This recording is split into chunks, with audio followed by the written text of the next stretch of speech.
What's up, YouTube? It's your boy Phil here. I release music under the name Philium, and today we're going to be breaking down a lo-fi hip-hop beat, making a tutorial. It's going to be based off of the song I made called Free GML, released in April of this year. It sounds like this.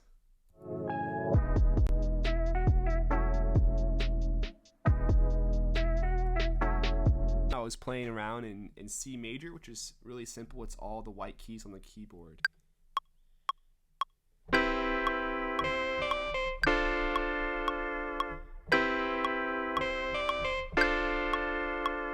It's just C major and D major chords, switching back and forth. When I first played this, I was like, oh, that sounds awesome. But I didn't really know what to do with it. It didn't really go anywhere from there. But I came to it a couple of days later. I liked the way it sounded, but it's not a song. So I thought, what if I just pitch it down a little bit? What is that going to sound like? And so this is what it sounds like, pitched down 8 semitones. So in Ableton, you just bring in an audio file right here, drag it in, and you pitch it down 8 semitones. And this is what it sounds like.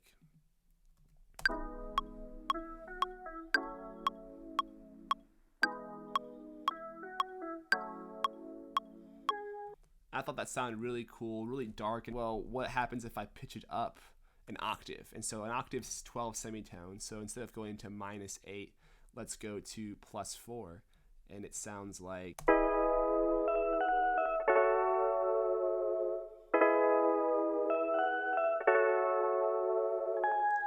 really pretty. I played with the texture for the warp features in Ableton and played around with the grain size. If you want to exaggerate the degraded effect of lo-fi, take this down. It sounds really warbly, but I liked it back at 248.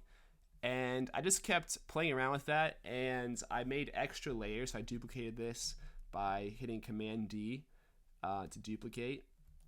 And I put in some effects. So if I hit Shift Tab, I go into the effects rack of Ableton. I put Cymatics Origin on it, which gives it a nice kind of low pass filtered sound. With it off. With it on. Add some warble, some saturation, a little bit of white noise. Duplicate that again, turn this one down even more, and I added a chorus from the people at Arturia who make great plugins, and this is a chorus effect. And this is what this sounds like without the chorus. And with. Just a nice little extra texture. Did it again, thought why not, and added some RC20, and which gives it some more distortion and more movement. With it off, with it on. And then all together it sounds like this. Nice full stack. And I was like, oh, I love that. Then for the octave up, did the exact same effects for these 3 channels. And then I started experimenting with some reversing. Something I love to do is just reverse everything as soon as I make it, just to see what it sounds like. It's really fun. And so if you want to reverse anything in Ableton, it's an audio file, you just hit R, and it reverses it like that. And so this is what this high octave sounds like reversed.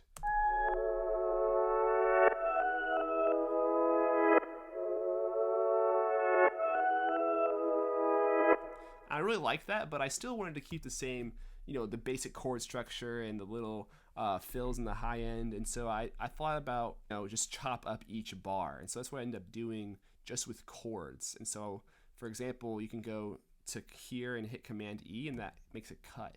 Command E, and you hit R, R, R, R 4 times to reverse these 4 sections, and it sounds like this.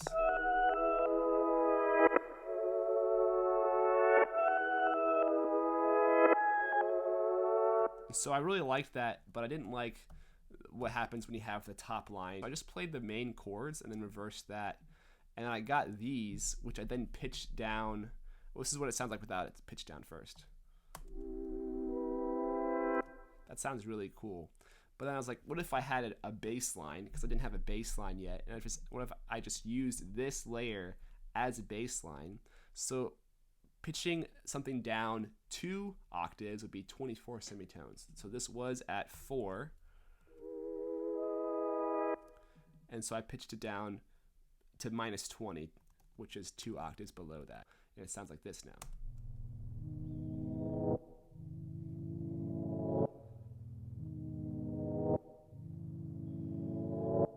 super cool. And so all together, so far, it sounds like this.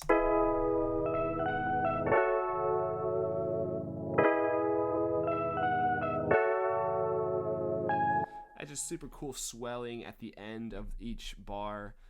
What's next is we need to have some drums. And so the way I like to do drums is to have a drum rack already filled with a lot of different samples. You know, make this ahead of time when you're on another rainy day, when you're just not much to do. You just make a lot of different drum sounds. Let's press this button so we can hear what's going on. And the way I like to get drum sounds is from Reddit or Splice. This is the count pack from Splice and another pack from Reddit that I got for free. And this is what I ended up settling on, something more like this.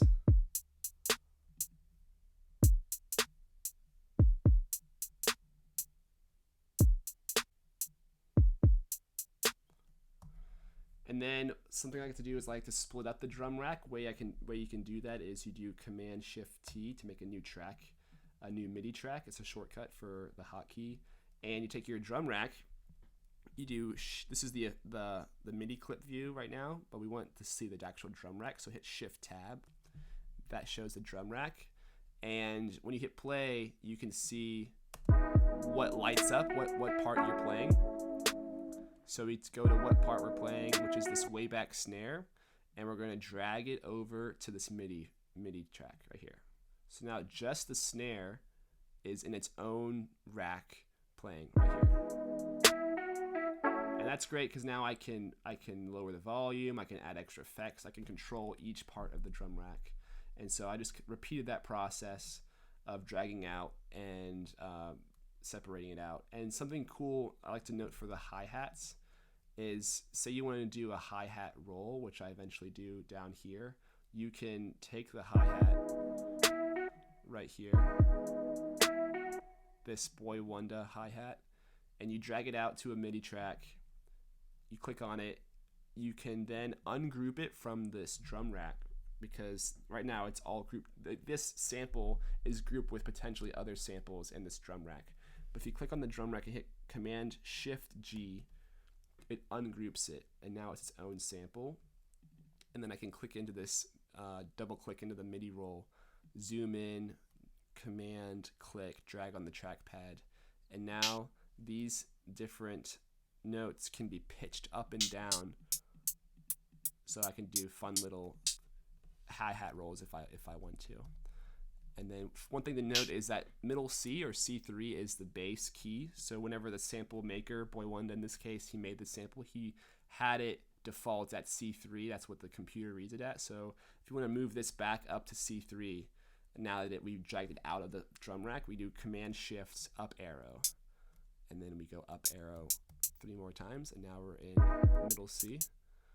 And if we wanted to, we could do some crazy little hi-hat loop right there. You know, something fun like that. Okay, so we got drums now. We have hi-hats. I added in this section a little more intricate hi-hat rolls.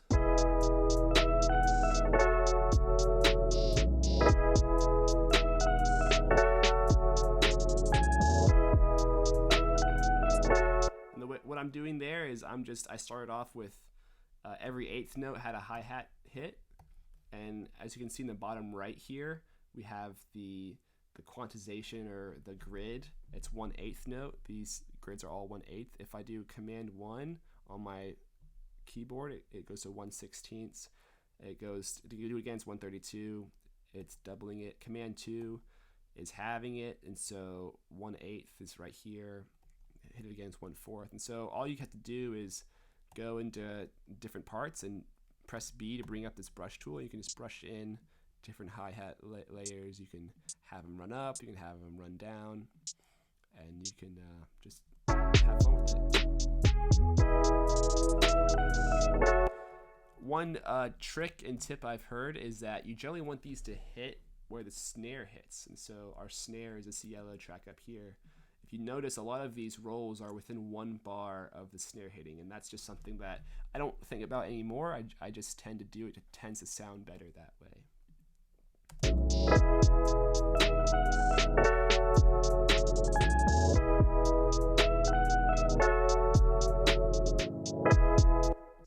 we need some 808, we need some bass next.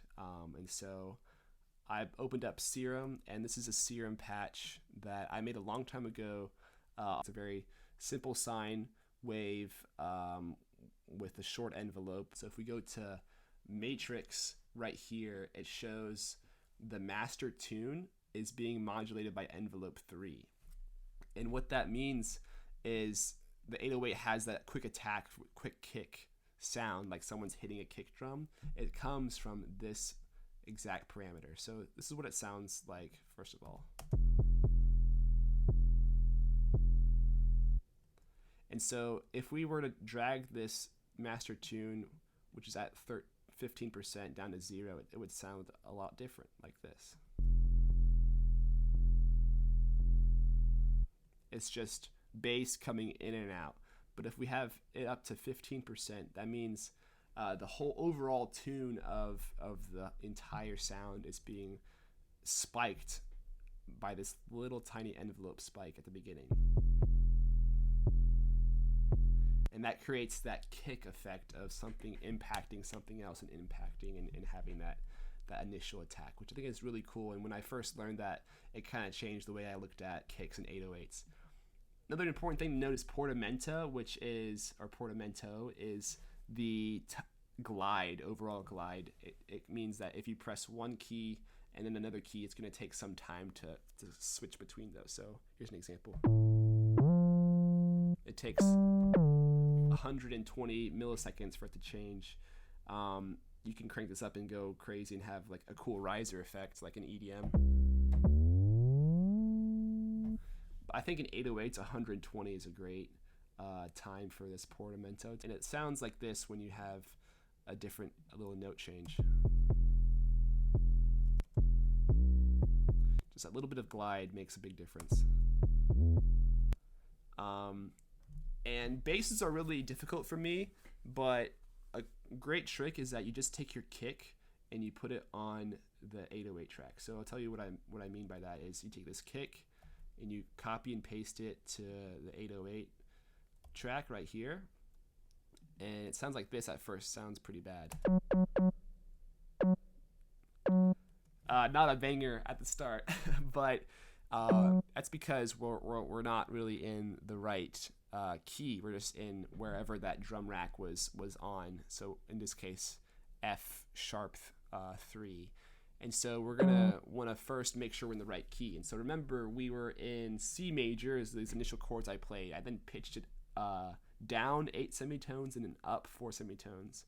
And so if you don't know any music theory, you can just go to piano and say, okay, I'm at C, and then I'm gonna go up to the black key above C, which is C sharp. That's 1 semitone. And then I'm gonna go to the next one, which is D, the white key, and then D sharp is the black key, and then one more, which is 4 semitones. That's E. And so we're in the key of E. And so if you don't know what the key of E is, click scale, and you go down to E and major, and boom, all these highlighted notes are in the scale of E major, so they're all going to sound good together. So that's great. And so we're going to command shift these notes down so they sound good. We're going to hit legato to make sure they are longer, and it's going to sound like this all of a sudden.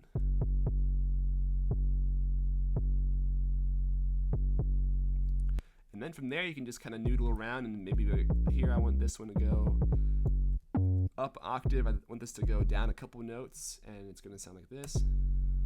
And I'm like, oh, that sounds good. I want this note to maybe cut off and not be so sustained. I'm going to go like this. And you kind of just do this process over time until you get something like this. All together, it works well. If we want to go to effects now, we hit Shift Tab to go to our effects panel. I have Effect Rack, and that is this great set of plugins from Sound Toys. Decapitator is a great distortion. It just adds a little bit of grit. So without it, it sounds like this. And then turning it on, it sounds like this. And if you want to exaggerate, it sounds like this.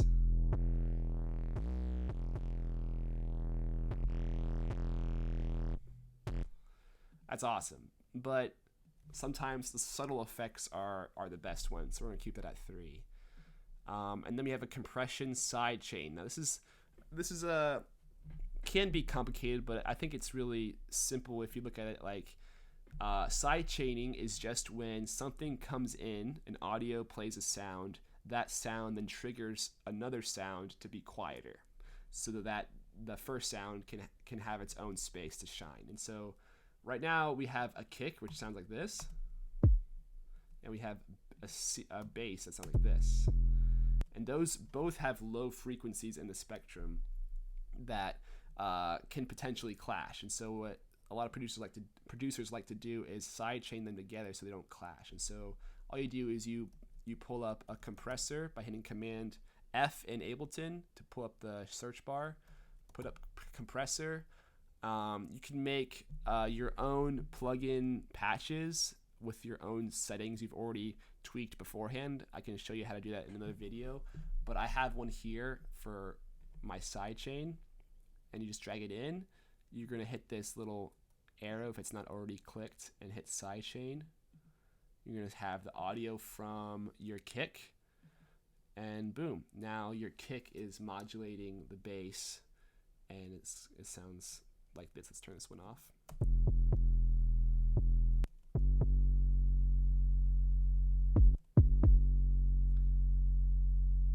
So you can see visually and you can hear that whenever the kick is coming in, it's punching through the mix because the bass is ducking down in volume whenever the kick hits, and that just helps both marry together because it all happens very quickly, but your ear picks up on, I think, a little bit of clarity from the kick being able to punch through and have its moment to shine, and then the bass coming in and filling the gap. And so I think it's a great effect. A lot of people say you don't need to sidechain your bass and kick. A lot of guys don't, but a lot of specifically EDM producers do, and they crank the sidechain up like crazy. That's how you get the big wah wah wah wah effect in EDM, which I personally love, and so I bring that technique into my lo-fi beats often too. Great, so we have our bass, we have our drums, we have variations in our keys, we have a low, we have a high, we have variations in our hi-hats, we have different rolls. And that's pretty much the meat and potatoes of this track. Now you just have to arrange it, take certain parts in and out, and I can show you what that looks like in a second. I liked that track and I was really vibing to it, but as I listened to it more and more, I just felt like the entire beat would be served better if it was a little bit faster. So I turned the BPM up from 115 to 137, and it sounds more like this now.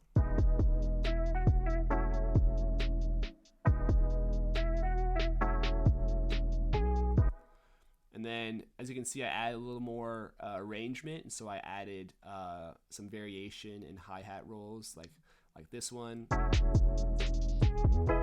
This one is a little more simple. Just giving the audience a little something different to listen to so they don't get bored over time. This section is low pass, and so on the master I put an auto filter, and I just automated it. You can automate anything in Ableton, which is really cool, by right-clicking it and hitting Show Automation, and just clicking in like, hey, I want this filter to be like here, and then I want it to come down. And that's really cool. You can automate anything, and you can even automate the BPM. And so at the very end, as this song is in its outro, I automated the BPM by right-clicking and showing automation, the master.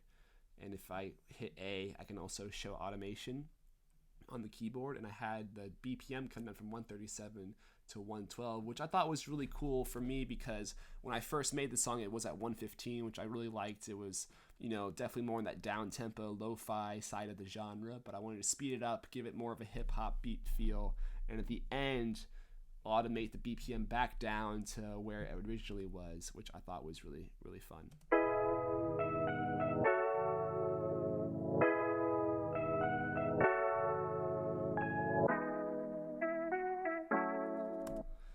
Yeah, so that's pretty much it. As far as mastering goes, that's the last step, so I'll show you quickly. This is the audio file dragged in. And what I did for this is I took the master track and I put Ozone 10, which is a lovely plugin from people at Isotope. The main thing here is the maximizer, or the limiter as other programs call it. That just makes sure that this is maximizing, why it's called a maximizer. It's maximizing the audio loudness that you have to work with. So if you zoom in to the audio file here, you'll see this dark spot and this light spot here. This line here represents 0 dB, or the ceiling. And so if this was all a black rectangle, it'd be super loud. It'd be the loudest your speakers could handle, and it would be white noise. It would sound awful. And so there's this constant give and take in this battle to make things loud, because everyone wants to have the loudest mix. If your song's coming after somebody else's song, you want your song to be loud and punchy. And so you want, ideally the top of this dark spot to be at the ceiling, but you also don't want everything to be at the ceiling, because if it's everything at the ceiling, it's going to be awful. And so you want to push it to the ceiling without squashing it too much. So I turned the threshold down to -7.5. And so let's hear what it sounds like. Without, it sounds quiet.